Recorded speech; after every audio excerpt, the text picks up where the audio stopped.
എന്തുകൊണ്ടാണ് ലോകം മുഴുവൻ ഇറാനൊപ്പം നിൽക്കുന്നത്? വിമർശനത്തിന് അതീതരൊന്നുമല്ല ഇറാൻ. എന്നാൽ നിലവിലെ സാഹചര്യം യുഎസും ഇസ്രായേലും ചേർന്ന് സൃഷ്ടിച്ചെടുത്തതാണ്. ഇറാൻ ഒരു പരമാധികാര രാജ്യമാണ്. ജനങ്ങൾ തിരഞ്ഞെടുത്ത പ്രസിഡന്റാണ് ഇറാൻ ഭരിക്കുന്നത്. ഒരു പരമാധികാര രാജ്യത്തെ കടന്നാക്രമിക്കുക, പരമോന്നത നേതാവിനെ വധിക്കുക, ഉന്നതരെ ഓരോരുത്തരെയായി വകവരുത്തുക, ആണവ പരീക്ഷണ കേന്ദ്രങ്ങൾ ലക്ഷ്യമിട്ട് ആക്രമണം നടത്തുക. ഒന്ന് ആലോചിച്ചു നോക്കൂ.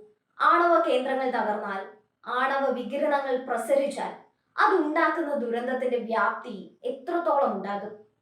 മിഡിൽ ഈസ്റ്റിനെ മുഴുവൻ അത് ബാധിക്കും. നിരന്തരം ഇറാനെ ആക്രമിക്കാൻ ആരാണ് ഈ രാജ്യങ്ങൾക്ക് അധികാരം നൽകിയത്?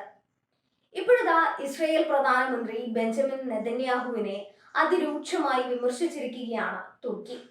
യുഎസിന്റെ നാറ്റോ സൈനിക സഖ്യത്തിലെ അംഗമായി തുർക്കിയുടെ പ്രതികരണം യുഎസിനും വലിയ തിരിച്ചടിയാണ്.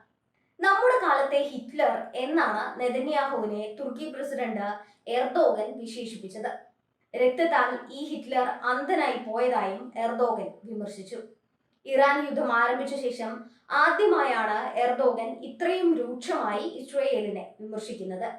പരോക്ഷമായി ഈ വിമർശനം നാറ്റോ സഖ്യരാജ്യമായ യുഎസിന്റെ എതിരെ കൂടിയാണ്. തുർക്കി അതിശക്തമായ നിലപാടാണ് ഇസ്രയേലിനെതിരെ സ്വീകരിക്കുന്നത്. ചെയ്ത കുറ്റകൃത്യങ്ങൾ കാരണം നമ്മുടെ കാലത്തെ ഹിറ്റ്ലർ എന്നാണ് നെതന്യാഹുവിനെ വിശേഷിപ്പിക്കുന്നത്. ഇതാണ് തുർക്കി ഒരു പ്രസ്താവനയിലൂടെ ഇസ്രയേലിനോടുള്ള പ്രതിഷേധം അറിയിച്ചത്. നെതന്യാഹുവിന്റെ ലക്ഷ്യം സമാധാന ചർച്ച പരാജയപ്പെടുത്തുകയാണ്. ഇസ്രയേലിന്റെ രാജ്യവിസ്തൃതി കൂട്ടുകയാണ് നെതന്യാഹുവിന്റെ ലക്ഷ്യമെന്നും തുർക്കി ആരോപിക്കുന്നുണ്ട്. യുദ്ധവെറിയനായ നെതന്യാഹു സ്വന്തം രാജ്യത്ത് തന്നെ വിചാരണ ചെയ്യപ്പെടുമെന്നും തുർക്കി വിദേശകാര്യ മന്ത്രാലയത്തിന്റെ പ്രസ്താവനയിൽ പറയുന്നു. ഇതിന് പിന്നാലെയാണ് തുർക്കി പ്രസിഡന്റിന്റെ ഈ വിമർശനം. നെതന്യാഹു വെറുപ്പും രക്തവും കൊണ്ട് അന്ധനായിരിക്കുന്നുവെന്ന് എർദോഗൻ തുറന്നടിച്ചു. ലിബിയയിലേക്കും കാരാബക്കിലേക്കും തുർക്കി കടന്നു ചെന്നതുപോലെ ഇസ്രയേലിലേക്കും കടക്കുമെന്നും അദ്ദേഹം പറഞ്ഞു.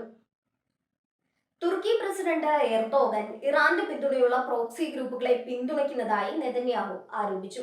ഇസ്രയേൽ ഇറാന്റെ ഭീകര ഭരണകൂടത്തിനും അവരുടെ പ്രോക്സികൾക്കുമെതിരെ പോരാടുന്നത് തുടരുമെന്നും നെതന്യാഹു പറഞ്ഞു. എർദോഗൻ ഈ പ്രോക്സി ഗ്രൂപ്പുകളെ പിന്തുണയ്ക്കുകയും സ്വന്തം രാജ്യത്തെ കുർദിഷ് പൗരന്മാരെ കൂട്ടക്കൊല ചെയ്യുകയും ചെയ്തെന്നും നെതന്യാഹു തുറന്നടിച്ചു. നാറ്റോ രാജ്യങ്ങൾ ഉൾപ്പെടെ യുഎസിനെയും ഇസ്രയേലിനെയും കൈവിട്ട മട്ടാണ്. ഹോർമൂസ് പ്രതിസന്ധി ലോകത്തെ വീർപ്പുമുട്ടിക്കുന്നുണ്ട്. ഇനിയും ഇങ്ങനെ തുടർന്നാൽ ലോകം വലിയ പ്രതിസന്ധിയിലേക്ക് കൂപ്പുകുത്തും. യുകെയും ഫ്രാൻസും ഉൾപ്പെടെയുള്ള രാജ്യങ്ങൾ തങ്ങൾ യുഎസിനും ഇസ്രയേലിനും ഒപ്പം ഇല്ലെന്ന് പരോക്ഷമായി പ്രഖ്യാപിച്ചു കഴിഞ്ഞു.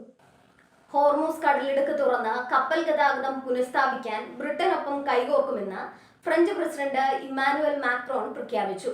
ഹോർമൂസിലെ കപ്പൽ ഗതാഗതത്തിന് ഉപരോധം ഏർപ്പെടുത്തുമെന്നും കപ്പലുകൾ ഹോർമൂസിൽ പ്രവേശിക്കുന്നത് തടയുമെന്നും ട്രംപ് പ്രഖ്യാപിച്ചിരുന്നു. ഇതിനു പിന്നാലെയാണ് ഫ്രാൻസ് തങ്ങളുടെ നിലപാട് വ്യക്തമാക്കിയത്.